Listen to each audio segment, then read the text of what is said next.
guys, welcome to the Weekend Zone. I'm Britt Johnson. I'm here with Matt Demecki and Chris Clark. Chris Clark, I hear you have a fan base now. This is famous. I did the huddle How with him many this times week. have I been shouting out my channel on this The damn whole show? comment section was about Chris Clark. serious I had about like it, man. 3 Britt Johnson comments. We're It out was here. all about Chris. Yeah. I'm just saying. Like, Wait. I've been plugging. That, You know what I that mean? means we might need to replace you. You can't be. I'm saying, you brought up Nick, so then my people came up. Yeah, they came through. Yeah. They came through. Yeah, I yeah. appreciate them. I do 100%. Are you upset? You really are upset. I You am. can I'm tell low-key she's a so little upset upset. about it. A little upset about it. We need a new dream team up Doing the here. hairbrush and everything. You know? Like, yeah. Well, let's talk some basketball. So the rumors have been circulating that LeBron James and Paul George could team up in Los Angeles with the Lakers. What do you guys think about that? As a non-Laker fan and as somebody that wants to see good basketball out here because we live here. Yeah. Hello, the Clippers. Soon. I was like, You guys had your I was chance. about to say. Look, if that joke. happens, I think that's the best possibility for, you know, the Lakers being back to playoff basketball. I'm not going to jump and say just because they got LeBron, they're going to beat the Warriors and go But to the LeBron finals. and And Paul PG, George? not just LeBron. If you get both of them, that turns them into a very strong competitor. I think they'll go as far as playing maybe the Rockets or the Warriors, like in the Western Conference Finals. But like, you still need more than 1 year to be together for you to just automatically be a good team. And the team's still young. Lonzo, Bi, Kuzma. Yeah. They're still okay, young. look, I'm a Laker fan. Like, I'm It's gonna not admit enough. it. I'm a Laker fan, and I am a realist when And it you're comes a to the LeBron Lakers. fan. Yeah, and I'm a LeBron fan, but I'm a realist when it storm, comes to dude. the Lakers. If the Lakers get LeBron and Paul George, they're still not going to beat the Warriors. think so? I'm going to tell 100% they're not beating the Warriors. But it's like he can almost beat the Warriors right now That's with what I was no just team gonna say. at all. And then matchups you get are completely Paul George different. on, like, But the thing is, like, what makes the Warriors lethal is their bench. What The Lakers will have a bench. They will No, have a won't. bench now. Kuzma's going to go to the bench, or Brian. They're Ingram. still not going to Brandon beat Ingram. the Warriors or the Rockets. They're not beating them.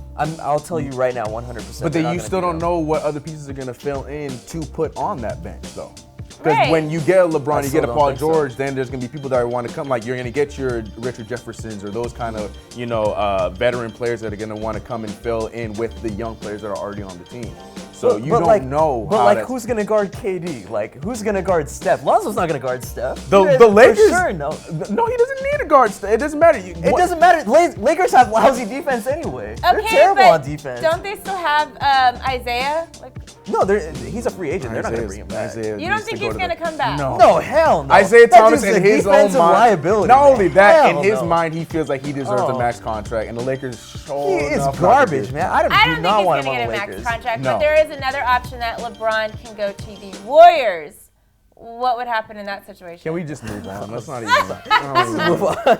Okay. I will watch Lithuania without I mean, the Ball that's brothers. literally just like basically the Olympic team. Yeah. Like, you know what I Here's the mean? thing. If he goes there, that's like the whole like starting five that would be on the Olympic team. When the report came out, it was LeBron wants to talk to the Warriors. He's going to talk to the most teams in the league. He's going to talk to As he should. He's going to talk to Boston. Wine, He's dine. definitely not going to go to Boston. He's Yeah. going to talk to the Warriors. He's not going to go to the Warriors. He What wants to about hear what they the have Rockets? to say.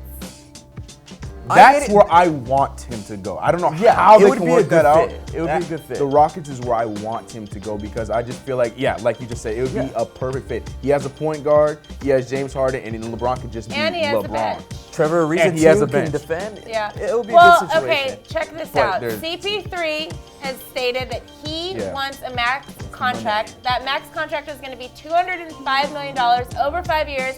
At the end of that 5 years, he's going to be 37 years. Yeah, 37 years old. Yeah. Do you think he deserves it or will he get it? Okay, look, the thing that bugs me the most, and we were talking about this before, 2 weeks ago he said that he immediately started recruiting LeBron after they lost to the Warriors. And then the next week after, you're going to ask for a max contract? Nobody's going to feel sorry for this man. The reason he doesn't have a championship is this is exactly why Well, he he's doesn't have a not a championship. general manager. He doesn't like understand that ins and outs That's of basketball. that's He's literally trying to go common in there sense. and get a though. check, That's though. common sense. That's a bad look at He's Steph. trying- Steph he's- Curry got it. Yeah. Steph Curry got it. He understood that he had to take a little bit of a pay cut to let Iguodala come back, and then ultimately get Kevin Durant to be on the team. Okay, once those situations come about, I think he would make those decisions at that point. But it's like at this point, you're not going to say, oh, just pay me less, even though if I don't know if we're going to get anybody else on the team So you or not. think he in his brain, he's like, well, I know I'm going to get paid more than you, but LeBron, you want to come and join me? Like, there's no way. I don't think he thinks that. I think he knows that he would get paid less if that happened. But why is he asking for max money? Yeah. Because, of course, you're going to go in there trying to be the best. And then Brent is such a Clippers fan. He's not on the Clippers anymore. Stop defending him. I'm a Chris Paul fan, though. I always have been. Even when he was with New Orleans. To me, it's a double-sided thing because I get it. You want your money. You had a great season. You showed how valuable you are. But that's the thing. Don't complain about not getting a ring if you're not going to make a sacrifice to get said LeBron James. To even get Paul George, if you can get Paul George on the team too. Like, you have to make a sacrifice to be that player that you want to be. Let's move to football because I'm done talking to you guys about everything. So after last season, the NFL was kind of crazy. It has this dark cloud over it. There's new protests going on. There's the White House drama going on. Like, do you guys think that new White House thing when they were uninvited made everything even worse? Or do you think now football players and fans are going to all come together and just be against the White House side of it? Can I say yes? Yeah, you can say whatever you want. I mean, just answer both questions. I just feel like yes. I feel like it's both A and both B. I feel like it's going to make situations worse, but at the same time, it's going to bring players of all the teams together to go against the White House, which is probably a good thing. I just think that this week was so frustrating because the amount of players on the Eagles who promote change and promote like what an American is actually supposed to be about. And none of them kneeled at all last year. None of them kneeled at all. And for Trump to even say anything. And what's funny, like 2 weeks ago, Carson Wentz put up $500,000 to build a Haiti sports complex. That was pushed aside because they said Chris Long donated his whole entire he didn't get paid. Exactly. Salary this year. Exactly. Malcolm Jenkins was promoting change throughout the whole season. But what Fox News decided to do is they showed them praying before the game and showed it as kneeling as the national anthem, which was ridiculous. So, I mean, people aren't looking at that, but, it's insane. Yeah, I think it's really sad to see all around. I mean, I definitely can talk all day about just this topic alone, but it's frustrating. I also I thought it was very interesting when Jenkins decided to not say anything. I love that. But he got killed for that. But he had signs. Of course, yeah. It's insane. Of course, people are going to say stupid stuff, but I think that was great. It's like, the first sign said, you're not listening. And so why proceeded should to not listen. Continue to waste his breath talking to you guys when you're not listening, and then I'm just going to show you this because I've said it a million times. Yeah. I don't know if you can't hear me, but can you read this? And then let's go from there. And to me, that was such a powerful statement than getting pissed off, walking out, like so many athletes do when they get to moments where it's just like, I've told you a million times, So you just decided to stand there, show signs, and I thought that was great. And the only thing people that hate that they think about is just, anthem. That's all I'm going to think about. That's the only thing that's ignorant. Yeah, it's just being ignorant and not listening to what he has to say. He's been saying all Trump season. basically said that players can't escape to the locker room during the anthem and all this kind of stuff. What do you guys think is now going to happen, though? Like, do you think because he disinvited the whole Eagles thing, even though most of the guys didn't even want to come anyway, but because he did that, do you think now, even though the Eagles didn't know last year, they're going to stay in the locker room this year? Do you think? No, I feel like players are going to find new creative ways to do stuff. Like, I don't know what it is because it's kind of like a wait and see, but they got to do something. Going back to the locker room is like, you know what? We don't want to hear your message. Take that into the locker room. We don't want to hear this before the game.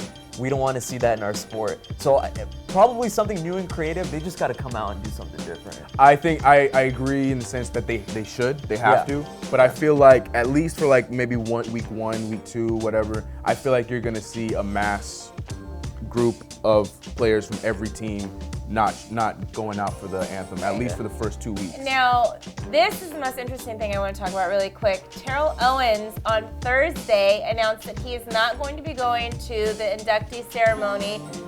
I think it's crazy to even hear him say that just because he made such a big deal about being inducted and, they're not wanting to induct me, and then he finally gets it, and now he said that he's going to announce at a later date his own time and own place, and he's going to have it around his friends and family. Good on you, T.O. Do you think that he is kind of doing like a protest kind of stuff? Yes, he is, as he should, man. yeah. This is what, 2, maybe 3 years late from him being inducted into the Hall of Fame. Yeah. I mean, it's nice that they finally like threw him a bone that I guess you can be in the Hall of Fame this year after, you know. I think this is the right move. I feel like he should do it the way he wants to do it. He doesn't have to go, and as we're seeing now, he's probably gonna get more support. Never happened before. Never. never. But this is the most T.O. thing. That's what I'm saying. It's the most T.O. thing, and I feel like he's gonna get more support at his probably his private party or wherever he ends up doing it than he would have if he had gone to the actual induction, whatever the word is. But I don't know. I love it. I'm all about it. I think it's the most T.O. thing that he can do. Yeah. I mean, I love it too. I think they basically invite him to the Hall of Fame because it was out of pity. Yeah. You know what I mean? 100%. He's a top 3 wide receiver who's ever stepped foot on a field. And that's facts. And they know it, but they just decided to do it 2-3 years late because they hate his character or whatever. I think it was ridiculous. So I'm cool with it. I'm cool with it. I'm surprised you're surprised. I am surprised because I just feel like he would have wanted to like be in that moment, and you know, I mean, Ray Lewis is there, Brian Urlacher is there too in this class. Like, I just feel like he wanted to be in that. Like, he wanted it so bad for so long. Like, be but there's in the a point moment where of he it had to and get say over your it. speech and do whatever you know what I mean. I just thought he was gonna do that. I don't know. He got over it. I'm not surprised either. Do you? Terrell's though? day and that, like, I never know what I'm gonna see or hear. It's always something different, Yeah. T.O. Yeah. One But day on Madden. we want to know what you guys think about everything we talked about today. Let us know in the comments below. Like, subscribe, shop the Fumble store before you go. I'm Britt Johnson, Matt Temecki, Chris Clark. We'll see you guys soon.